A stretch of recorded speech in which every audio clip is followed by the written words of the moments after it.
Greetings from the Intergalactic Space Arcade. This is Mark Bussler, producer of Classic Game Room, welcoming you to Best Sega Genesis Reviews 2 by Classic Game Room, an incredible collection of Sega Genesis game reviews, including Vapor Trail, Vectorman 2, Zaxxon's Motherbase 2000, Double Dragon, and a skateboard riding, laser beam firing robot from the future. It's Ranger X. Enjoy. Banished from Earth Classic Game Room broadcasts from the Intergalactic Space Arcade on its never-ending mission to review everything.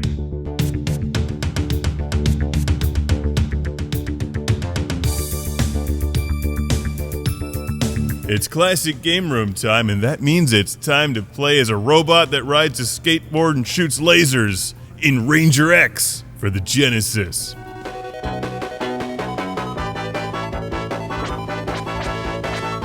It's Ranger X for the Sega Genesis, released in 1993, a game that's dripping with so much style that you risk flooding the room.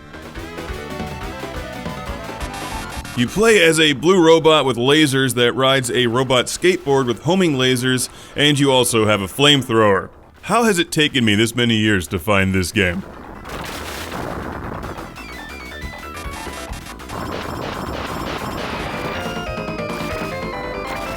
Ranger X is a lot to take in at once because the designers threw everything but the transforming robot kitchen sink at this game. It's constant madness, so I highly recommend playing the game on easy to get into it, which is what I'm doing here, but you get the full game at the normal level on. Level 2 in particular can be a bit confusing and breaks the flow of the game, but once you get past that, it's all gravy. Future gravy. This level kind of reminds me of Blaster Master on the NES, but Blaster Master was far more straightforward. In Ranger X, you can play as the robot. You can also play as the skateboard when the robot is riding the skateboard, and you use the skateboard to change your special weapon, or you can fly around as the robot and pilot the skateboard independently if you're using the Sega Genesis 6-button controller. Confused yet? Yeah, it's a lot at once, but once you get the hang of it, Ranger X rocks.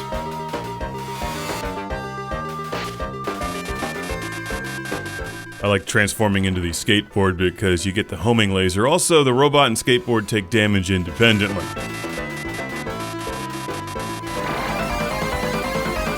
And check out the backgrounds and dig the music in Ranger X. It's remarkable. In between levels, you get these cool cutscenes, and it's like Vectorman. You look at the game, and it's like, how'd they do that on the Genesis? Because it's got blast processing, that's how.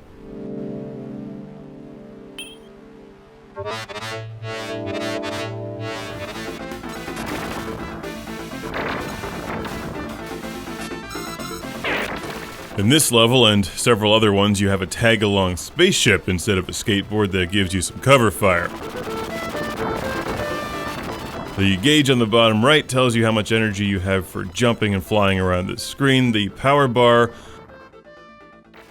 relates to your special weapon, and there's several special weapons that you can collect throughout the game. Many of them are hidden.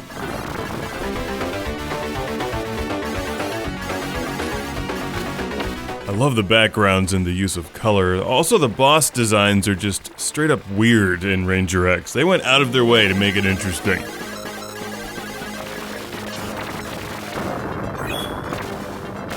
It is interesting, and it's a lot of fun to play and extremely cool, but it's not quite as fluid as many of the other top-shelf games on the Genesis, like Mega Turrican or the Thunder Force series. Because it's like they had 1,000 ideas and they put them all into the game without cutting anything.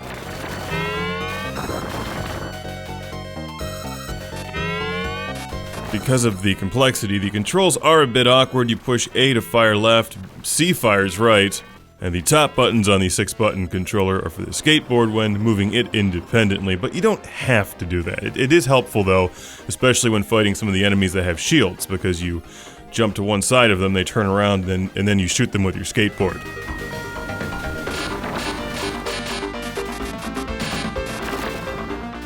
This is one of these hidden gems on the Genesis. You don't hear much about it. It's a really ambitious game, and I highly recommend it. but don't expect it to make complete sense at first. It's not the most playable game right away, especially level 2. Give it some time and I think you'll find a lot to love in Ranger X. I mean, it's got robots and flamethrowers with laser skateboards. What's not to like? I guess technically it's a super cybercycle, but it looks like a skateboard to me. And I've got a huge classic game room. Shout out and thank you to send to Laurie from Finland. Once again, thank you, Laurie. Thank you for Ranger X. Now, just remember when you get to level 2, shoot those things out of the ceiling, which let light in that kills those things that try to attack you, and they're really a pain in the ass. So, Ranger X, highly recommended, obviously, for your Sega Genesis or Mega Drive. We shall make the robot dance.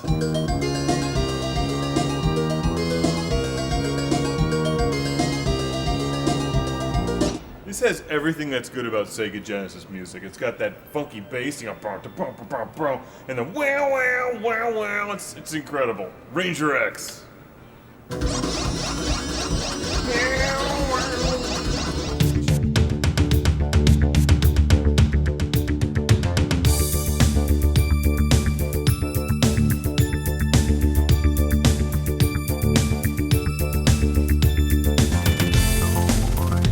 Welcome to Classic Game Room. What happens when you combine Sonic the Hedgehog and pinball? You get Sonic Spinball, of course, but is it a better Sonic game or a pinball game? Here's a copy of Truxton. Enjoy the review.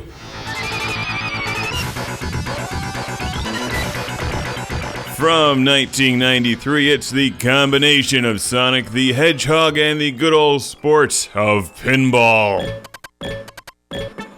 It sounds like a match made in heaven, like a delicious peanut butter and jelly sandwich. But is it? Let's find out.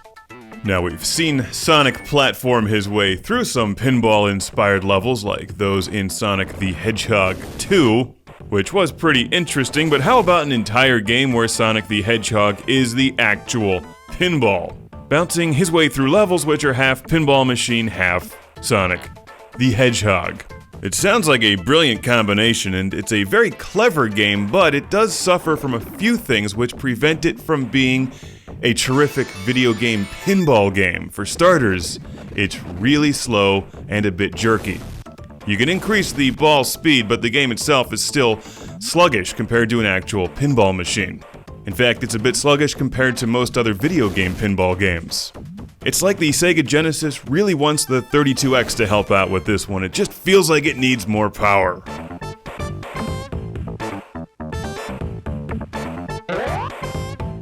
But let's talk about the gameplay, because there's a lot to like here in Sonic Spinball. For starters, you complete objectives like you do on a real pinball machine, and then move on to the next part of the table where you do things there like flip a switch, knock some barrels out of the way, and eventually gain access to some Chaos Emeralds, which you need to collect in order to fight the end boss.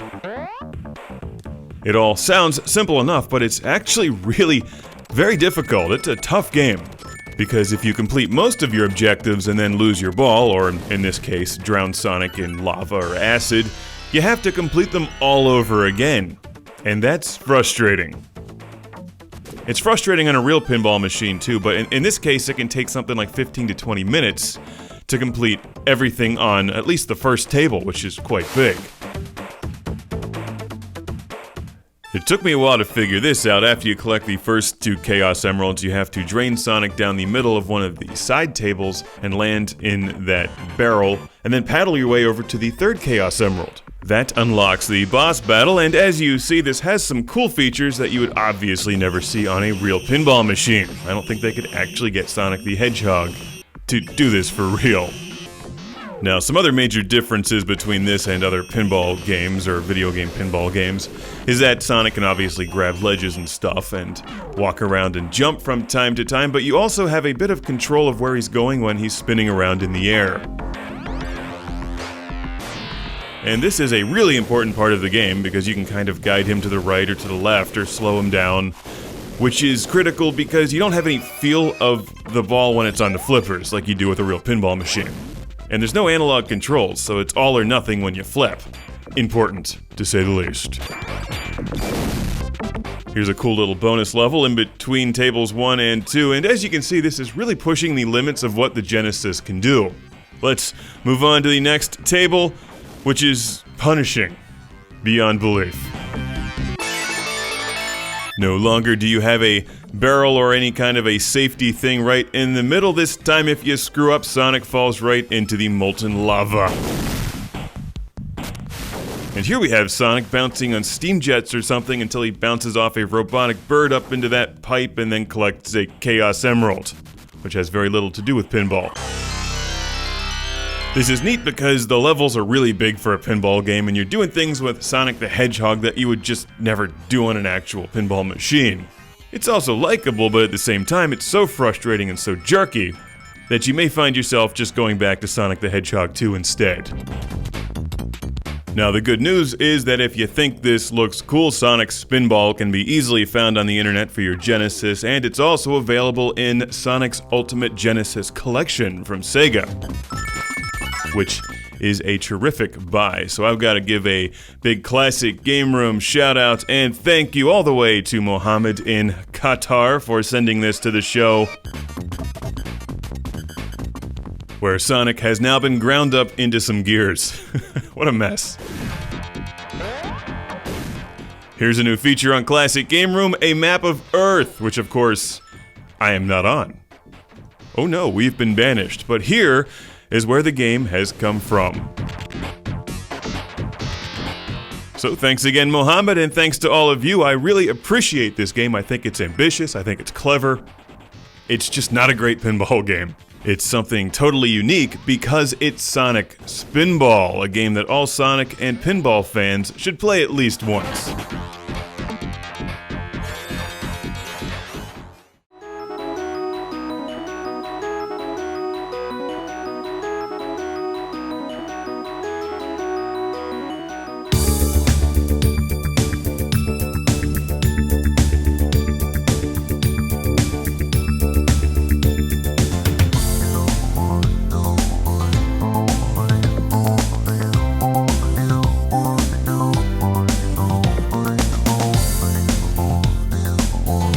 It's Classic Game Room time. When the game is called Chiki Boys on the Sega Genesis, you know it's gotta be good. Let's take a look at Chiki Boys. That's just fun to say. That's right, Mark. It's also super fun to play, and I'm gonna start this review with an apology because I'm about to spend your money for you. Check your wallet. There should be $20 missing, and if it's not, it will be soon because you're not leaving this review without wanting a copy of Chiki Boys, one of the best platformers on the Sega Genesis. You start off by picking one of two twins. The blue guy's a little bit faster, and the red one is slower but has more magic, which comes in super handy during boss battles. And there's a lot of boss battles, so typically I would recommend the red one. And your ears are not lying to you, this music's awesome.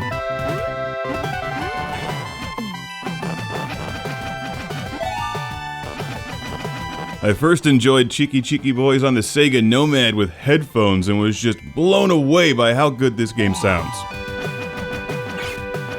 Chiki Boys has a bizarre name, but it's really cool. This reminds me of one of the Wonder Boy games. It's insanely colorful, it plays really well, and of course, the blast processing just flows from the speakers.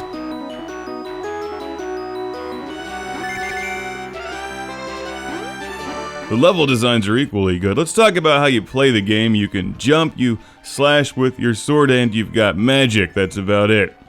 It's a pretty straightforward platformer, but for some reason this one just stands out as being one of the better games on the Genesis, and it came out relatively late, around 1993, I think.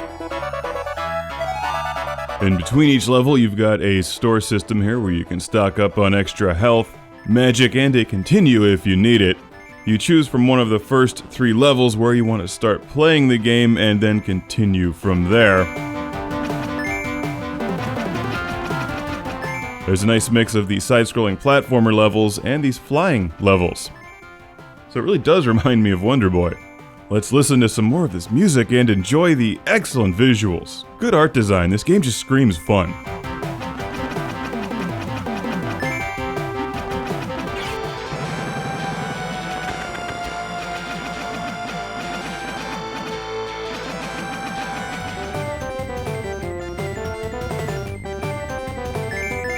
Have you made it this far into the review without buying a copy yet? Like, I've never really heard much about this game, and I'm kind of curious why. It's one of the better games on the Genesis, at least in this genre, and I think it might be because of the title. Like, it just doesn't say much. Cheeky Cheeky Boys. It's fun, it sounds neat, but what does it say? That these kids like to tell dirty jokes? This one could have used a better title. Like Truxton 3. A friend of mine is looking for a good platformer for his young son. What's up, Michael from Philadelphia? I hear you're good at Sonic. And hey boss, that's good parenting. Starting kids on the Sega Genesis is the right thing to do.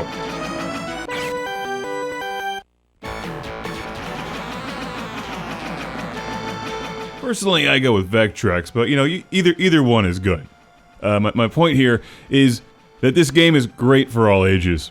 Because it's not so easy you'll just blow through it, but it's also not so hard that it's unapproachable.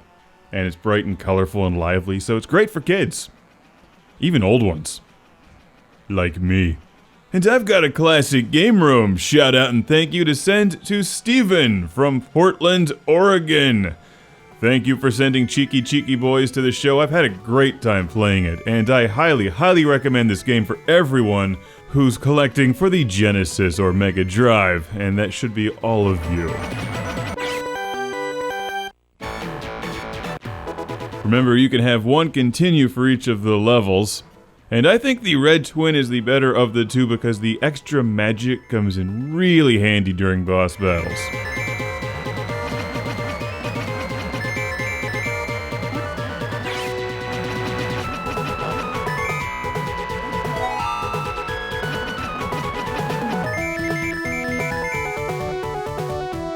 How good is the music in this game? You know what to do, kids. Buy a copy and play Cheeky Cheeky Boys because it's awesome. There's hidden stuff everywhere, you've got two twins to choose from, and I think there's a lot of great replay value here. Cheeky Cheeky Boys! It'd be great to see a sequel to this game, Capcom. Because I'm sure you're watching, right?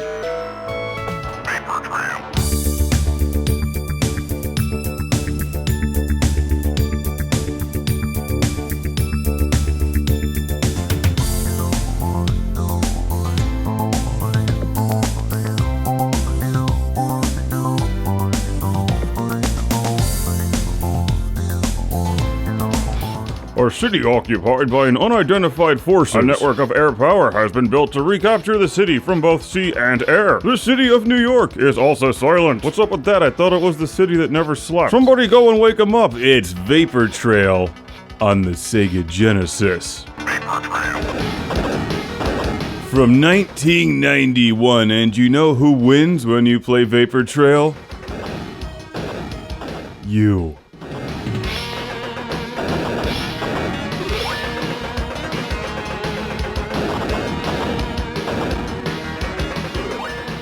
It was a rhetorical question. I thought I had played all of these games on the Sega Genesis, but I thought wrong. I missed Vapor Trail until it showed up one day with a customized logo repaired with a Sharpie. Nice one, Ben. And the game is nice, too. It's like a giant Raiden knockoff, but I like the music and gameplay, and look, there's a cat carved into the concrete below. What attention to detail! Now there's a lot of flashing and interlacing going on here, which looks great on TV but flips out the recording software, so if it seems like the jet's not shooting anything or if the jet just vanishes, that's because your eyeballs are protecting your brain from explosion by shielding it from the awesomeness on screen. It's like maximum overload.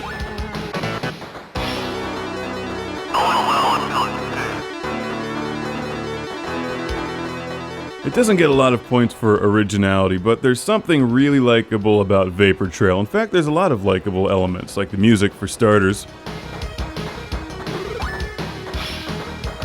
Sadly, there's not a whole lot of variety, but we do have 3 jets to choose from, including one of my personal favorites, the A-10 Thunderbolt, aka the Cobra Rattler. There's mecha jet fighter body armor like Robotech, giant flamethrowers, and juggling power-ups that come straight out of Twinbee. It's like Vapor Trail can do no wrong, and it doesn't, so long as you're not expecting to see something you haven't seen done better in other games before.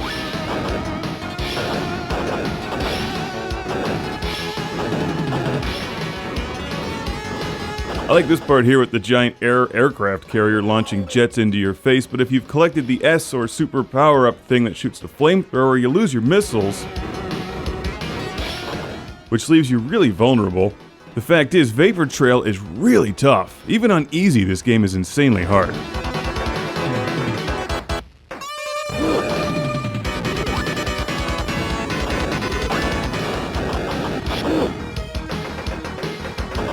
Enemies flood the screen, they'll come at you from every direction, their shots move really fast, and there's a lot of sub-bosses which are murder. I would say this is one of the more challenging vertical scrolling shooters on the Sega Genesis. You can also play 2 players simultaneously, so grab a friend and explode together.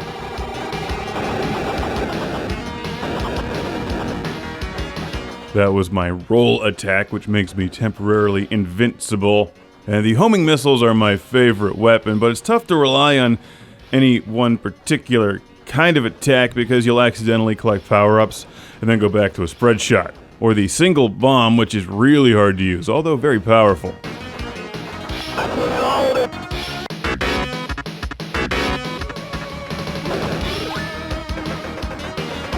Ah yes, you can continue, which comes in handy after you're annihilated, and you may find that your wallet is annihilated after watching this review. Watch out, Vapor Trail can be pricey, especially if you're trying to collect it with the box and manual in good condition. My recommendation is go cartridge only, or preferably banged up cartridge, repair the logo yourself.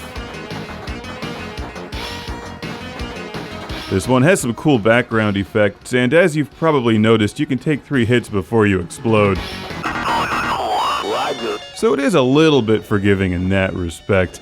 And I've got a classic game room. Shout out and thank you to send all the way to my man Ben from Buffalo, New York once again. Thank you, Ben.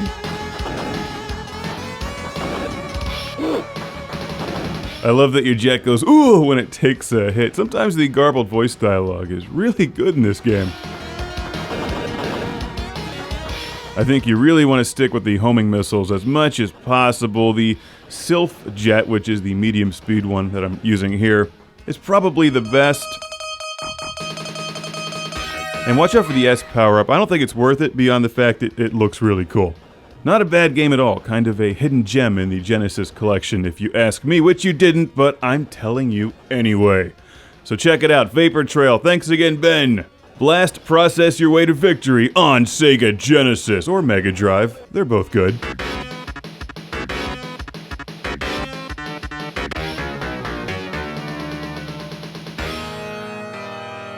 This review has been approved by Lord Carnage. Banished from Earth Classic Game Room broadcasts from the Intergalactic Space Arcade on its never-ending mission to review everything.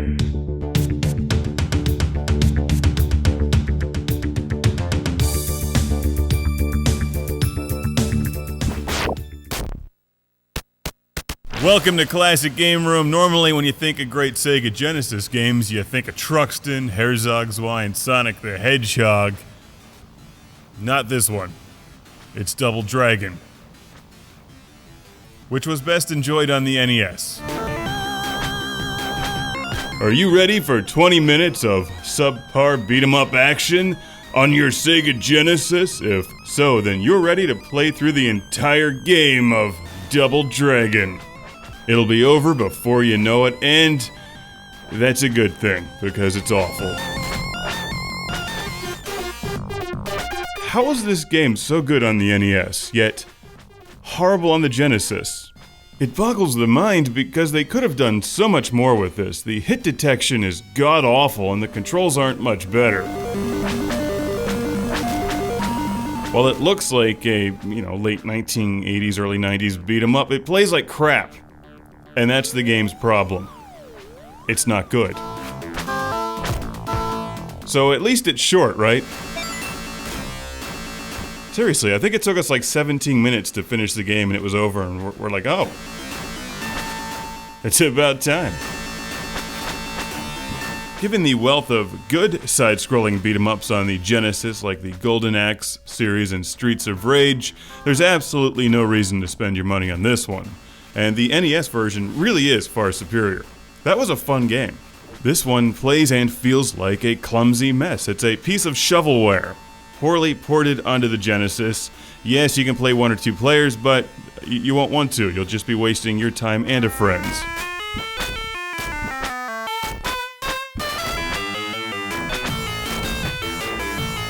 And now I'm undecided on whether or not I love or hate the music. I really can't tell.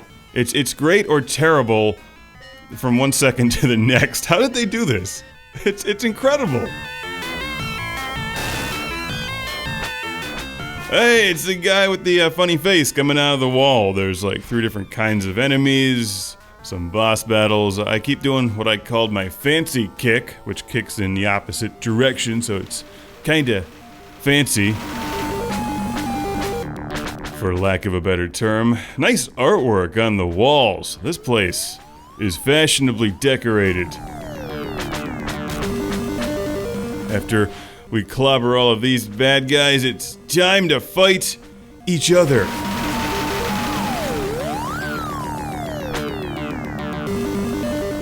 No, I've lost, and Brandon gets the girl at the end of the game who's totally into watching friends or brothers kill each other for her affection. She seems like a great catch. Have fun with her. So a huge classic game room shout out and thank you once again to my man Frank from San Leandro, California. Thank you for sending Double Dragon on the Genesis. May you live happily forever. Stick with the NES version. And I actually haven't heard from Brandon since he won the game. I wonder where he is. From Earth Classic Game Room broadcasts from the Intergalactic Space Arcade on its never-ending mission to review everything.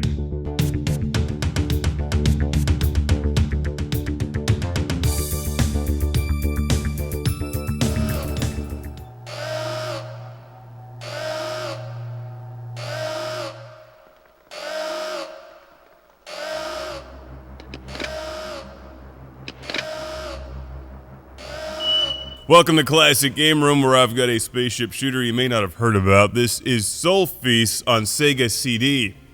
Sol-Feace, a feast for the ears. A scientist from the 5th planet in the Altair solar system managed to penetrate the security code of the GCSWT and destroy the data in the data bank. After learning about the GCSW 5912X14 intro sequence computer thing, get those driving gloves ready and prepare for Sol-Feace on the Sega CD. I'm gonna talk like this all the time. You're probably thinking there's no way Mark's not gonna love this, but you know what? I don't really love this.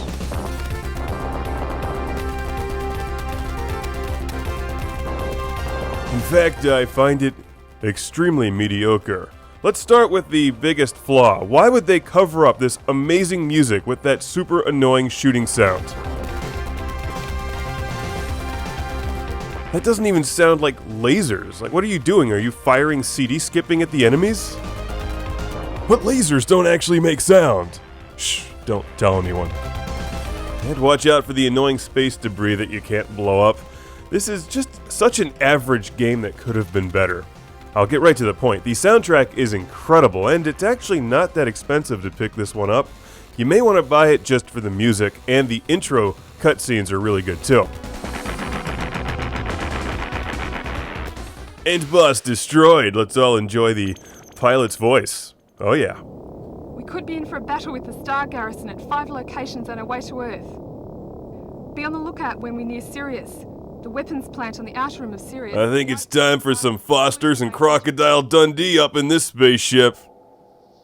That was insensitive.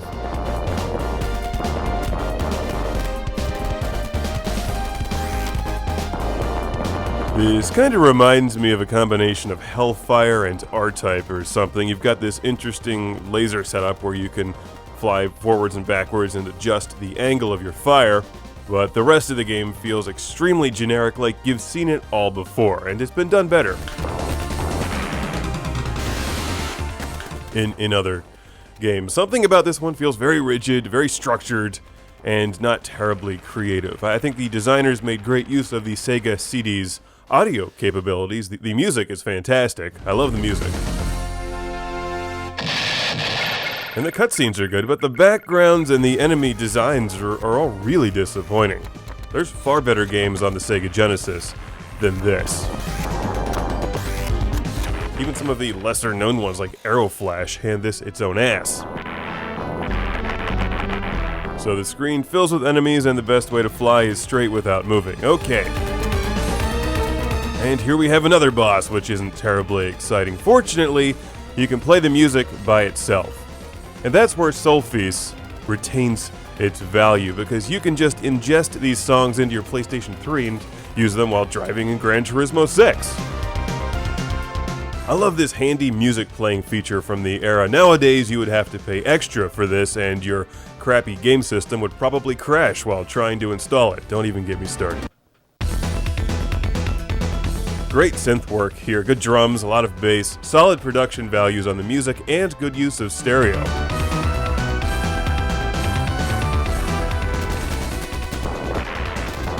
Like, what is this? A chompy mouth on the spaceship shooting missiles at me? Why are you covering up this music with those annoying sounds?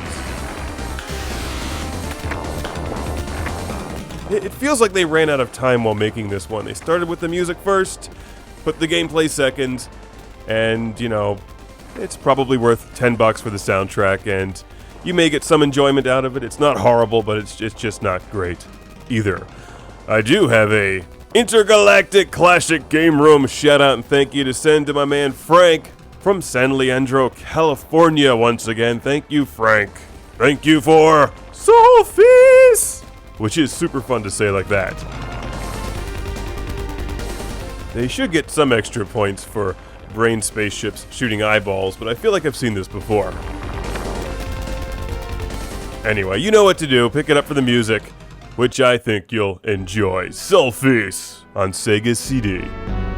It's game over. The GCSW 849 thing wins. Sol-Feace! Banished from Earth Classic Game Room broadcasts from the Intergalactic Space Arcade on its never-ending mission to review everything.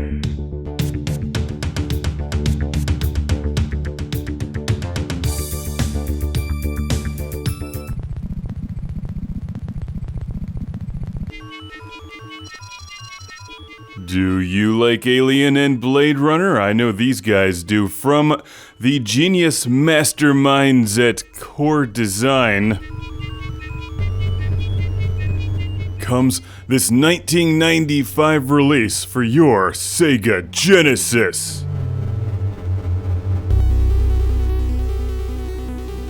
It's Skeleton Krew.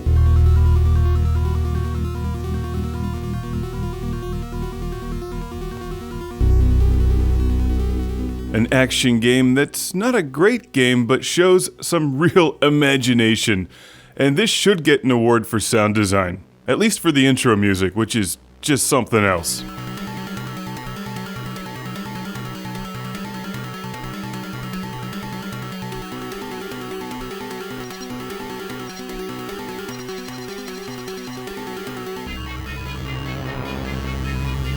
I really admire the build-up to Skeleton Krew. It's very cinematic, and this game does something well that most games from the era did not do, and that's atmosphere.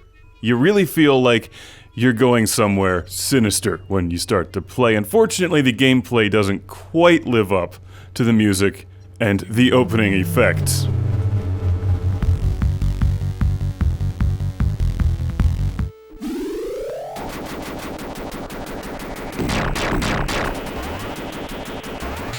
It's not bad, but where Skeleton Krew falls short is in the control department. This one could have really benefited from a twin-stick control layout. It's a lot like Crusader No Remorse, mixed with Robotron, which is of course a win-win situation.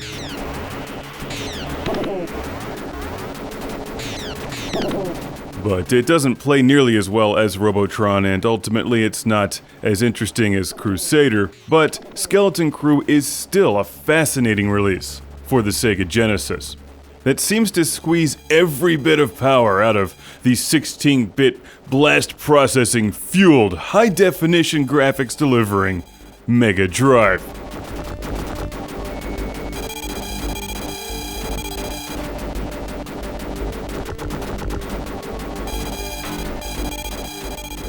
What you do in this game is nothing more than what you see me doing right now on screen. This is pretty much the whole game. You just run around and shoot things.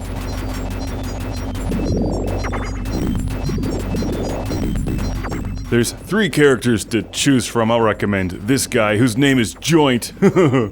He's the best. Not only because he's so high he can't feel pain, but because he has the most armor and most powerful shot. The other characters are faster and more nimble, but that'll just get you killed in this game.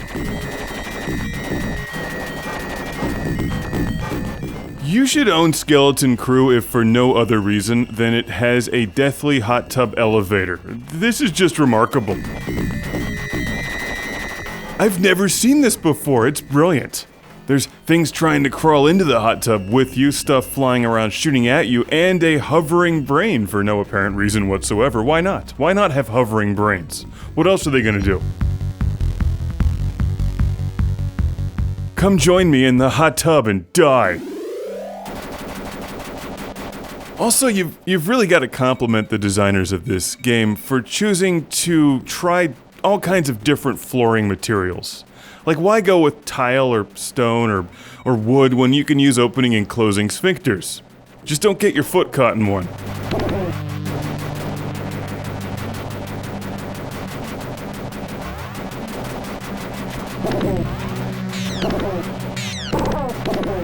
Stylistically, Skeleton Crew is very cool. It could have used some more variations in the gameplay, though. You have 2 weapons to choose from, a laser, which is the one I'm using through most of the review, and a grenade.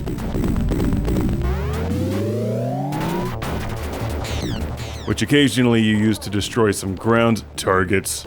But for the most part, you just run around, avoid enemy fire, and shoot things. And it could have used more enemies, more weapons, and some faster gameplay, but that would have required a twin-stick control scheme. You hold down the B button to fire, and then rotate left or right, clockwise or counterclockwise with the A and the C button. And this does work with the 6-button Genesis controller. One of the buttons, the X button, I think, changes weapons, the Y button jumps, and the Z button gets your foot unstuck from the sphincter.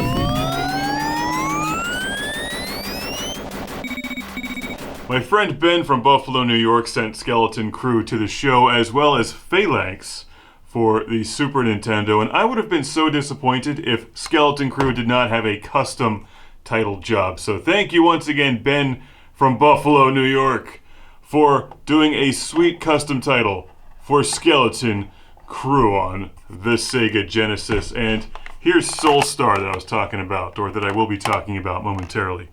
Also from Core Design. Interesting game.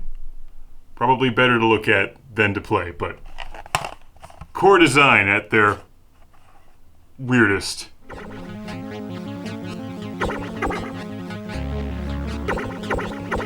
Core Design is sadly no longer with us, probably because that's their punishment for working on Fighting Force 2 for the Dreamcast.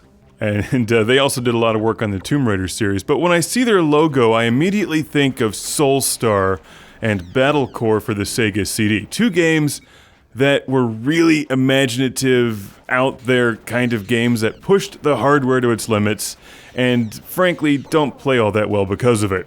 And Skeleton Crew kind of shares the same fate. It's not terrible. It's just not a great playing game. In a way, this is better to admire than play, which is exactly how I would describe Soulstar. Although I think if you enjoyed games like Loaded on the PlayStation, which is somewhat similar and weird, then you should definitely give this one a try. I like the extra effort that they put into the backgrounds and the saw blades in the floor. Like, why wouldn't you put saw blades in the floor? Right next to the sphincters.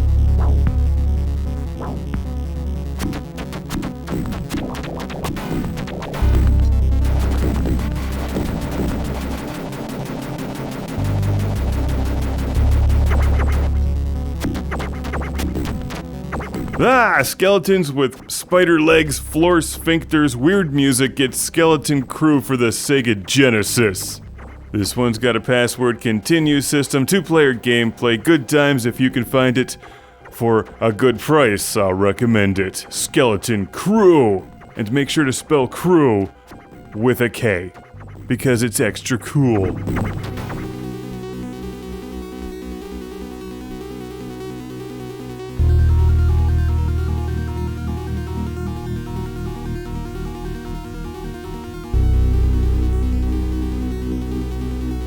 Vanished from Earth Classic Game Room broadcasts from the Intergalactic Space Arcade on its never-ending mission to review everything.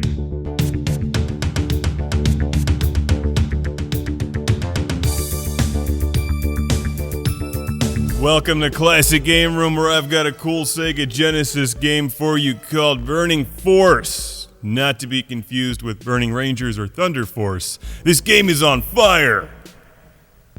Not literally, it's a figure of speech.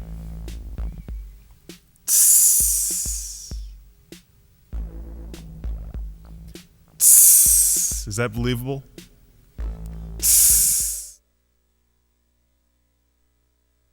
What's unbelievable is the lack of intro music, considering how good the rest of this game sounds. It's Burning Force for the Sega Genesis from 1990. It's like Space Harrier on a jet ski, and it's better than you might expect.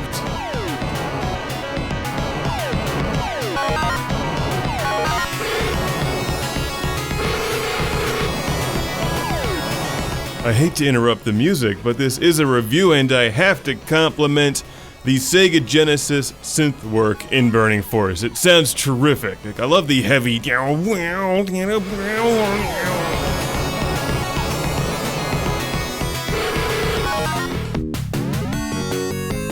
light Japanese airline stewardess comes out and points to the enemy's weak point. What a great game. Burning Force. It is hard as nails though. Don't expect this one to be easy after the first level. What you do is fairly straightforward. You drive and shoot things, causing them to explode and scoring points. Good luck staying alive. If you ever lose your weapon power-ups, you're screwed. Now, fighting your way through each level has 2 parts driving and then 1 part flying, all of which end with a boss battle, followed by a spectacularly difficult bonus round. It's harder than it looks. This whole game is actually way harder than it looks. It's rather unforgiving, even though it's bright, colorful, cheerful, and extremely likable. You'll definitely want to pick up as many bonus points as possible. At 80,000 you get an extra ship, and that will come in handy by about level 3. This game is punishing.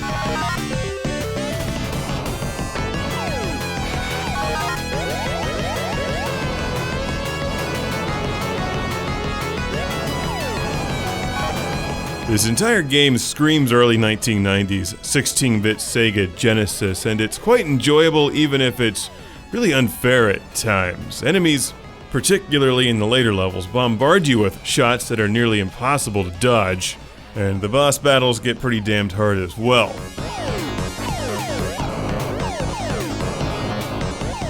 There's a couple different weapon power-ups, as you've probably noticed. The spread shot, the 5 green lasers side by side, is by far the best, and you can also pick up missiles and some kind of weird green grenade. But the missiles are the best.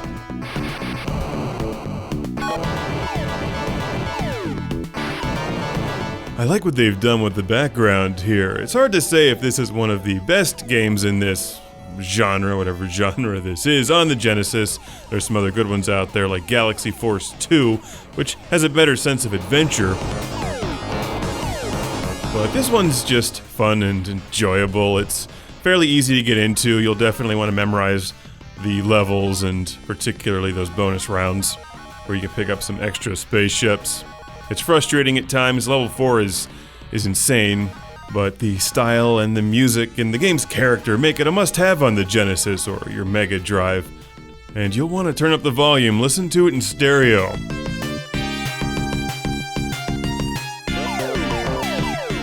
Burning Force. It's also fairly easy to pick this one up for a good price, but I have a classic game room shout out and thank you to send once again to Ben from Buffalo, New York. Thank you, Ben.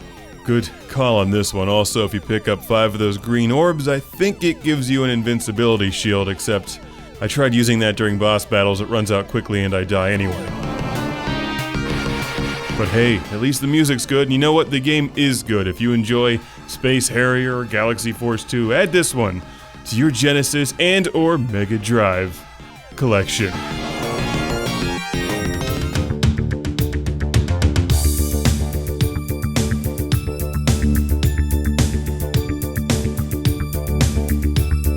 Welcome to Classic Game Room for the review of Deadly Moves on Sega Genesis, a game that's so terrible it might actually be bad for your health. This game absolutely sucks. I have nothing good to say about it except that I love the title, Deadly Moves. Because it sounds like any number of softcore porn detective films that you would have seen on Cinemax at 1 a.m. in the early 90s. Where Brooke Chesterfield just has to take a shower 5 seconds into the film with roaring saxophone music, and, you know, there'd be like a room full of candles, and, well, Dirk Hansen called you earlier this evening. No! Brooke's gotta put on her red vinyl miniskirt, high heels, and hide a revolver in her stocking after teasing her hair, of course, to look like Tawny Katane from a Whitesnake video. Then meet Dirk at the diner, where instead of swapping information, well, you know. I suppose I should talk about the game Deadly Moves, except this movie sounds way more awesome. In fact, I think Barney's hide-and-seek game is more awesome than Deadly Moves on the Genesis. This game looks terrible and it plays even worse. It may just be the worst fighting game on the Sega Genesis, except Fighting Masters might give it a run for its money. That game's pretty awful too. Well, let's take a look at this one because you play a main character named Joe. Joe is from a small town in America where he dreams of being the greatest fighter in history. You know who else is from a small town in America? Brooke Chesterfield, who dreamed of being a model, so she moved to Los Angeles, only to wind up as a gumshoe detective, working for a small-time detective agency named Deadly Moves. Does this film actually exist? I'm making this up as I go, but it seems really plausible. There's a killer on the loose, and Brooke finds herself trapped in the alleyway.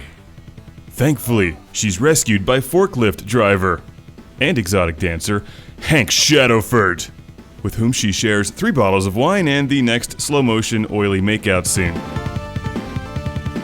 This movie better be on Laserdisc. Did you know that Deadly Moves is also known as Power Athlete?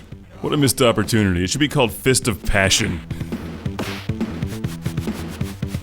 When you play through the storyline, Joe attempts to beat the crap out of all these opponents. If you win, you take some of their power, like the Quickening in Highlander. You get more strength or speed, and it's such an awful game, but I love the shameless Street Fighter II inspired music. Each character only has 2 moves, and I don't think you can play as any of the other ones except Joe, unless you play 2-player against a friend, which is equally awful. Your friends will hate you. Warren looks like he's having some personal problems, so I'll choose Rion, and off we go to Hawaii, which is ideal because that's where the dream sequence in Deadly Moves, the movie, takes place. They all had dream sequences. And you've got to open the dream sequence with sheets blowing in the wind and a blue filter, followed by the beach makeout scene, where Brooke fantasizes about the hot bartender named Tommy who never removes his sunglasses. Tommy wins, but you lose if you're playing Deadly Moves on the Genesis, because there's so many better fighting games to choose from. This is horrific. It's not even so bad that it's good, it's just so bad that it's bad. I find it amusing that they also tried to rip off the Street Fighter II continuing countdown sequence. The fonts are more or less the same, and the characters are even pretty blatant rip-offs when you get down to it. It's like they spent 5 minutes making this, and it's just terrible. But of course I've got a classic game room shout out and thank you to send to Frank from San Leandro once again. Thanks, Frank. This game's awesome. It's not, but thanks anyway, Frank. This game ends with you throwing it into the trash, but Deadly Moves the movie ends with a shootout followed by Tommy the bartender being crushed by a forklift driven by Brooke Chesterfield on her way to make out with Eric Roberts, who framed Tommy in an attempt to save the dojo from corrupt real estate investors who also own half of Deadly Moves.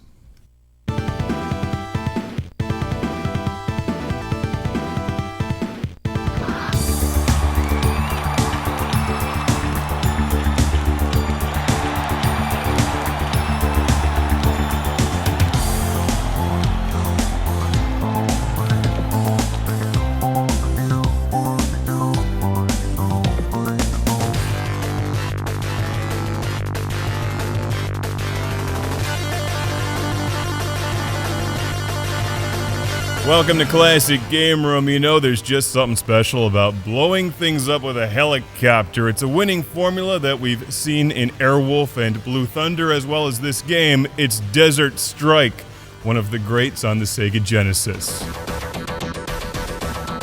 General Kilbaba stuns the world. Really, this sounds like something that might have actually happened around the time of this game's release in 1992 for the Sega Genesis. It's Desert Strike, Return to the Gulf, a very popular release on your Mega Drive for good reason. It's tons of fun and extremely well made for the time. What you do is simple. You fly around the desert and blow everything up. Occasionally you can save people, but you can blow them up too if you want. This game is basically comprised of 4 missions. Each one gets longer and more complicated. The first one is pretty simple. You blow up all the radar dishes, then the power station, then the airplanes. Then you capture some bad guy who gives you the location of your secret operative, rescue him, fly away, blow a few more things up, and land on your aircraft carrier for a round of beers and a Top Gun screening on Laserdisc afterwards.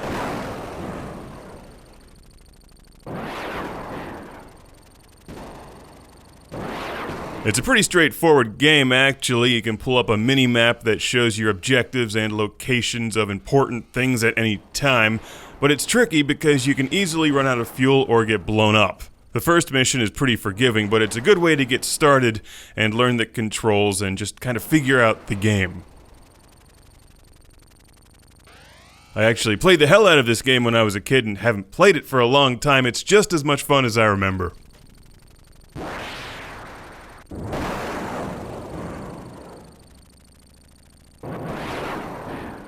Desert Strike plays a lot like an arcade game. You have lives and you're scoring points along the way. You score points for buildings blown up, objectives completed, enemies destroyed, and you lose points for doing things you're not supposed to do.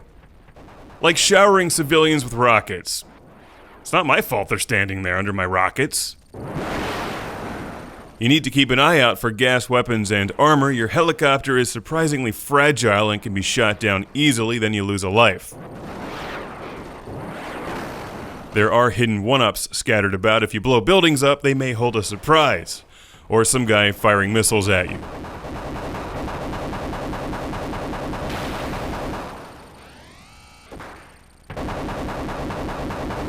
Which is also a surprise, just not a very good one. Repeat gameplay helps a lot because you want to know where the enemies are in advance. Also, the stuff hiding in the buildings doesn't change. So when you figure out where important things are, get them each time you play.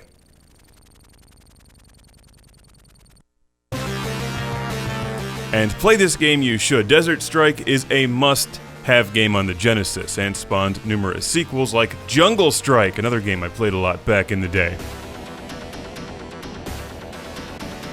Is there any kind of terrain or thing you can't strike? How about Nuclear Strike? Oh, yeah, they made that one too. It's on the PlayStation. I love the rockin' 90s EA music for the Genesis. Maybe that's what the little yellow thing on their game cartridges did. It just made amazing music. Somehow. Sometimes. This game is better than most.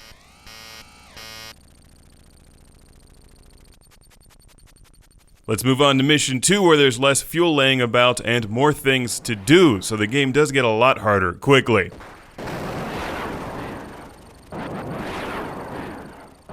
If you haven't played the game in a while, or if you're new to Desert Strike, there's 3 control options and numerous co-pilots that you can choose before each mission. You'll want to play around with those, they make a big difference, especially the controls, and I don't even think I realized back in the day that I could choose a co-pilot. I always assumed it was R2-D2, and he did a great job.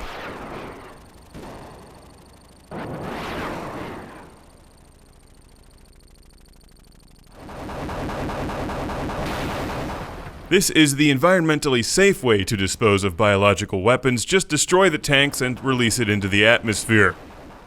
Nobody'll notice. Also, one of my favorite features in this game is that when your helicopter is shot down, which will happen, if you have some extra lives, you just reappear right in front of the enemies, so you can almost imagine the look of surprise on their face. Like, yay, we just shot, oh, damn, they're back. Curse those infidels! There's just no excuse not to have this game in your collection, and like Road Rash, I gotta wonder, why isn't EA up to like Desert Strike 421 by now? It's a really fun series of games, and you can strike anything with a helicopter. Puddle of Water Strike! I've long since lost my original copy of this game, so I've got to give my shout out, thank you, all the way to my man Mohammed in Qatar for sending this to the show.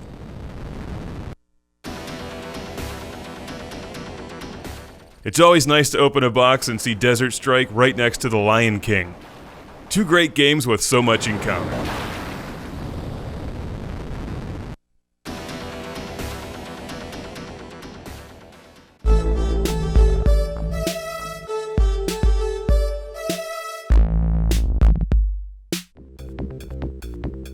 Vectorman 2 was released in 1996 for the Sega Genesis, which technically makes this one of the last Sega Genesis games. And you can see Vectorman rocking out in celebration. When this game was released, the PlayStation and Sega Saturn were on the market. Technically, this is one of the strongest offerings on the mighty 16-bit Sega Genesis. Vectorman is a remarkable accomplishment, harnessing the power of blast processing to bring you visuals that look like this. Wow.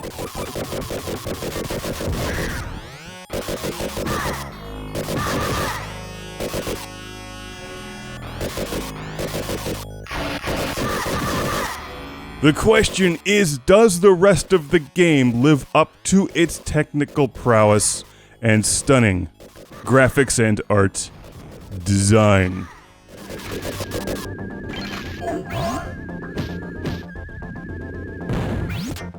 Now, I'm a huge fan of the original Vectorman. I think it's remarkable, and maybe it's just me, but I feel like the developers got right to the end of this game and cut it off short since this was released at the tail end of the Genesis life cycle.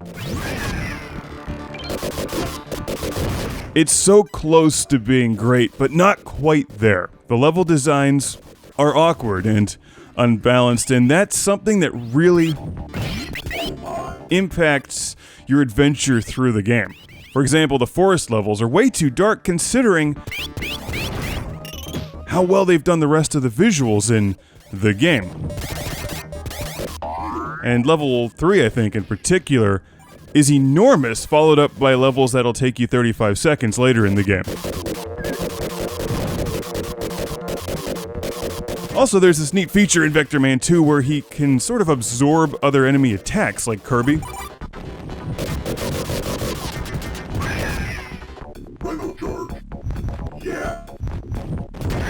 So you get this great rhino power later in the game, but it only lasts for about 15 seconds, so you can't do much with it. The developers are teasing me.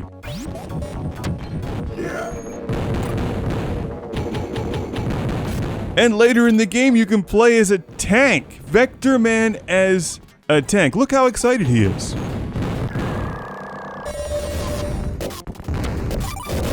But keep in mind, this was following on the heels of Vectorman, one of the most ambitious Sega Genesis releases, and a great game. I like Vectorman 2. I recommend it, just don't expect it to be as good as the original. At least that's my opinion. It's fun to see what the developers were able to pull out of the Genesis so late in its life. Some of the levels are downright remarkable, and I love that one end boss that looks like you're trying to tune an old-fashioned television.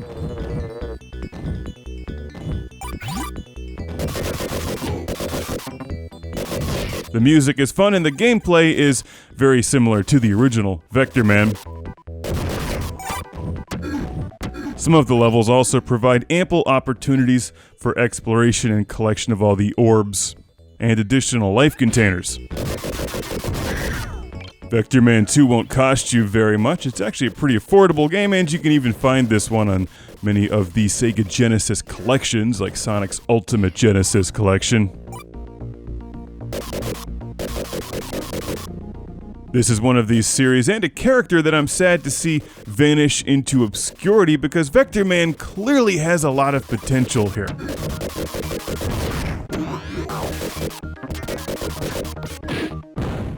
For those of you looking for more challenge, Vectorman 2 is harder than the original. There's numerous scenes where you jump blindly and end up landing on numerous enemies waiting to kill you. Level memorization helps for sure. And I'm playing this on the original Sega Genesis using SCART cables from my friend Rob at retrogamingcables.co.uk, bringing out every bit of detail in Vectorman 2. It's a beautiful game. And don't forget to turn up the volume because it rocks. As far as I know, this was the last of the Vectorman releases, Vectorman's swan song. A good game. With more potential, maybe he'll return sometime in the future on the Sega 32X. This one is recommended for those of you who are big Genesis and Mega Drive fans. Like me, it's a fun, quirky platformer filled with replay value and some levels worthy of exploration. Keep an eye out for those point multipliers, by the way. If you can get the 10-time multiplier and kill a whole bunch of stuff, you get a lot of extra Vectormen.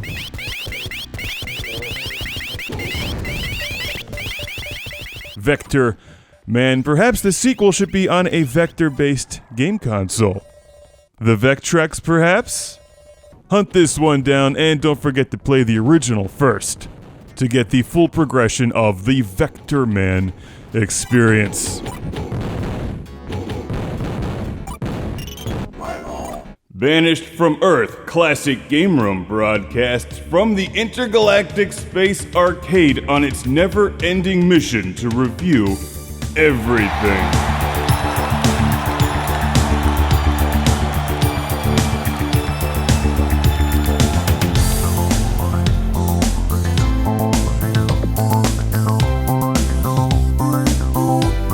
Welcome to Classic Game Room. This is Sega Genesis fanboy Mark, fueled by blast processing, bringing you the review of Zaxxon's Motherbase 2000 for the Sega 32X. Yes, 32 times the blast processing. Is that how the math works? Sure, why not? Zaxxon's Motherbase 2000 was released in 1995 for the Sega 32X, and despite the fact it has next to nothing to do with Zaxxon, the original classic Sega arcade game, It's a very cool and unique game if you give it some time. Zaxxon's Motherbase 2000 is odd, to say the least. It does not make a good first impression.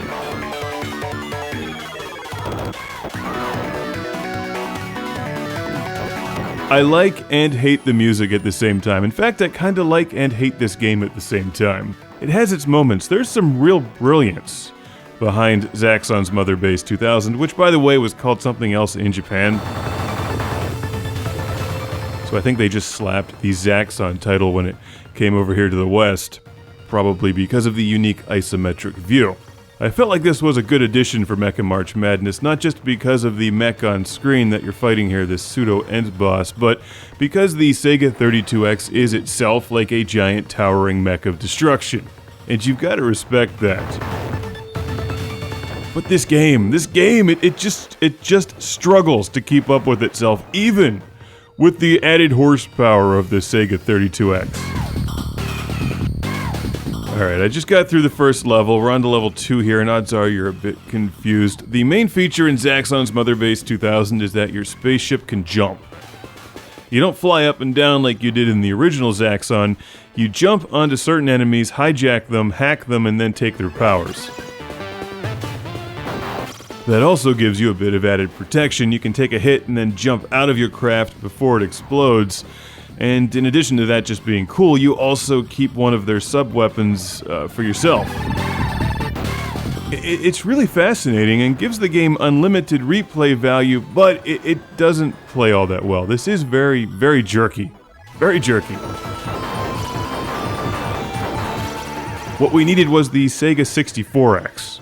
Yeah, you don't get their powers right away. You jump onto an enemy, it takes a moment, and then says, ready. And then you've hijacked that enemy, and depending on which one it is, you may want to keep it. Like this guy is actually pretty good. He's fast, 2 lasers. Good choice.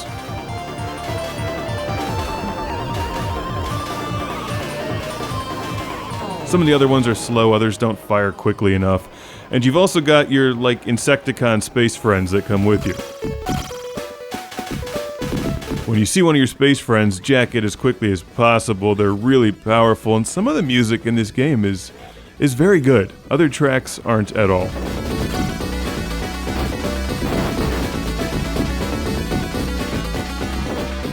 I rather like this one. Notice I capture an enemy, and I'm going to make my way to one of my Super Insecticon space friends and fight this giant boss battle, which pushes the Sega 32X well past its limits.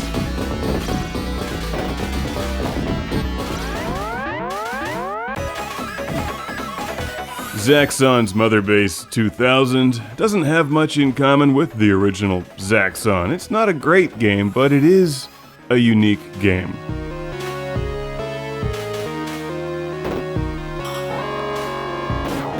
And I found it strangely enjoyable after a while. For all of its faults, it's still pretty cool. And definitely a must-have for those of you collecting for the Sega 32X. Now, there's not that many games on the 32X.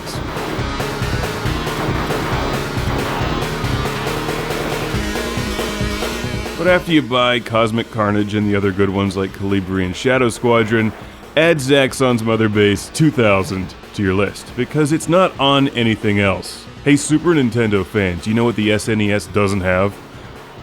A Sega 32X. I love this music. Notice I just jumped out of the Insecticon thing. I'm vulnerable, I'm on my own, my heart is pumping like a jackhammer. This game has its moments. Now it drops me into a swamp to fight fish. What a weird game. There's also a jukebox feature so you can listen to the music independently and record it.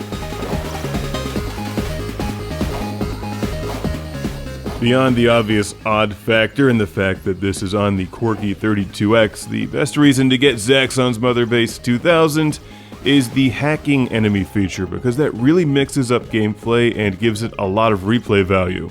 Because until you try, you don't know what enemies you can hack. Half the time you explode and fail miserably. But when you do finally jump on top of one and steal its super lasers, it's just fun. I also like the bizarre enemy designs and the little robots and the ones earlier in the game that remind me of Jetfire.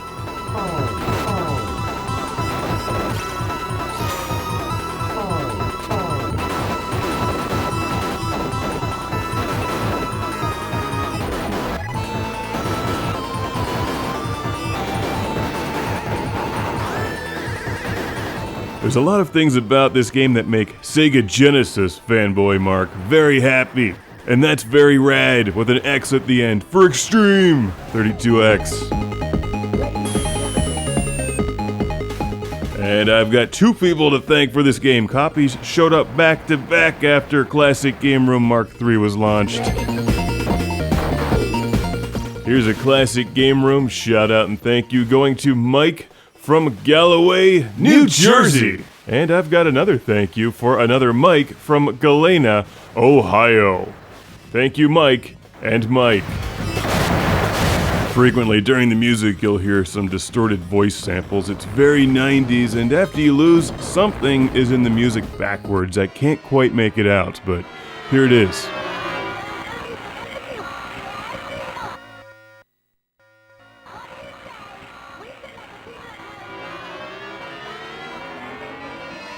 Could you feel the blast processing? Could you feel the 32X through the screen, tearing your brain apart and reassembling it 32 times better than it was before? 32 times the blast processing. I'm pretty sure that's exactly how the math works. Here it is, kids. It's my tower of power, the Sega Genesis 32X, proudly sitting on top of the mighty 16-bit Sega Genesis. And here's the cartridge for Zaxxon's Motherbase 2000, which is actually a pretty cool looking game cartridge. As you see, this has the official Sega seal of quality, and it has all of the classic game room elements required for a good game cartridge. Spaceship, explosions, lasers. There you go. And the 32X helps as well. Neat game. Definitely worth a play. It's always time for 32 times the blast processing, and you know it.